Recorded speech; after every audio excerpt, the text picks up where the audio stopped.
What's going on, guys? It's Sean here, and I'm back today to give you guys a review of the Asics Tiger collaboration with Pensole Footwear Design Academy on the Gel-Diablo in the Once Upon a Time in Kobe colorway.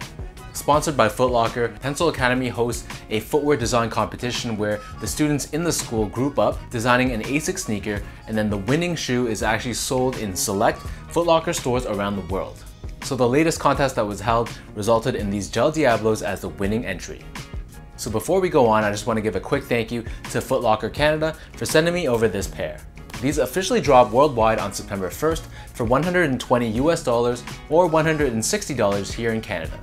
The official colorway for this shoe is white and peacoat.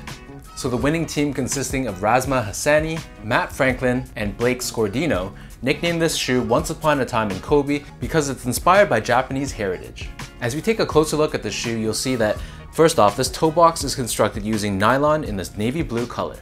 The reason for this nylon toe box is that it draws inspiration from the silk found in kimonos. Wrapping around the front edge of the toe box, here we have this off-white colored leather, and you can see that it's texturized, imitating the scales of koi fish.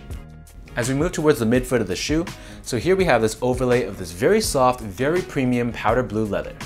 So this leather is found where the eyelets are as well.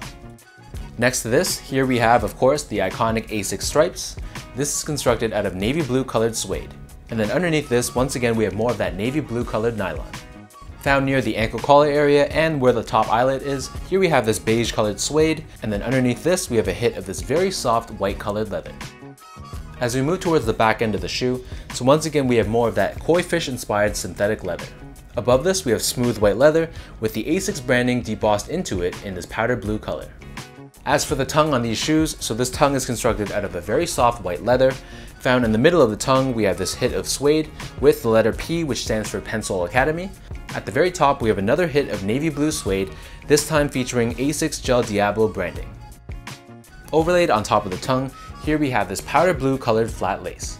The inner liner of this shoe is constructed out of white nylon, and then taking a look at the insole, so these come with a graphic printed insole that has fish and water graphics, and then on the heel we have Asics Tiger branding. So the upper of these Gel-Diablos sits atop this full-length foam midsole. Towards the frontal half of the shoe, the midsole is colored in blue, and then we have this gel branding found on the lateral side, and then towards the back half of the midsole, this is done in an off-white color. Of course, encased within the midsole, we have Asics gel cushioning. Flipping these over to the bottom, so here we have the outsole of your Asics Gel-Diablo. The top half is colored in navy blue, and we have this Asics branding found near the center, and then the bottom half is colored in white with this contrasting gel branding that's done in blue. From a sizing standpoint, so Foot Locker Canada sent me these in a size 10.5. My feet measures as a true size 10, slightly on the wider side, and I gotta say, these fit me pretty well. There's a little bit of extra room in the toe box, but I was pretty satisfied with the overall fit, and I have a feeling that going with a size 10 would have been a little bit too snug. To give you guys a point of comparison, I'm also a 10.5 in other Asics models like the Gel Lite 3 and the Gel Lite 5. Cushioning wise, so these were pretty comfortable.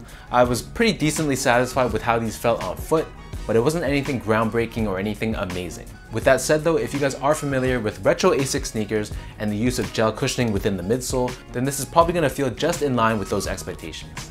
In terms of quality, I find this is where the shoe really shines. So there's also a ton of different variety of materials. So there's this koi fish textured leather, there's this very soft smooth leather, and I feel like it really exudes the theme that they were going for, which in this case was the Japanese heritage. The materials themselves were a bit closer to the premium end of things, and the craftsmanship, at least on my pair, was pretty good.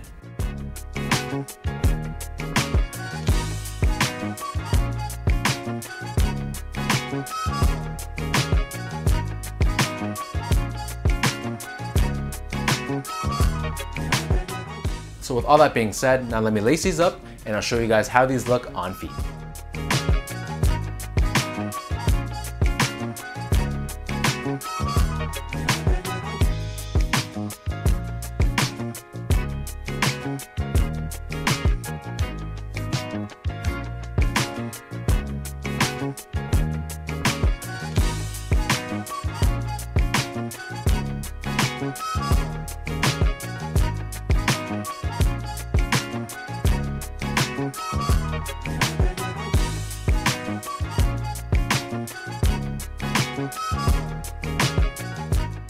Personally, I've never worn a pair of the Gel-Diablos before, so to be honest, I have really nothing to compare them to. But I gotta say, truthfully, from a design standpoint, the team that put this together did a really good job. I feel like the different shades of blue goes really well with the white and the off-white hits, and this is a really cool, very clean ocean or aquatic vibe to it. So let me know in the comments down below what you guys think of the Asics collaboration with Pensole Academy on these Gel-Diablos. Once again, a huge thank you goes out to the great people at Foot Locker Canada, and a shout out as well to Asics Tiger Canada. So until next time, thank you guys so much for tuning in. Hopefully you guys enjoyed this video. If you guys like this video, be sure to like, comment, and subscribe. Give me a follow on Instagram at sgo8, check out my Twitter at sean.go, and be sure to visit my website at seango.ca. So until next time, I'll catch you guys in my next video.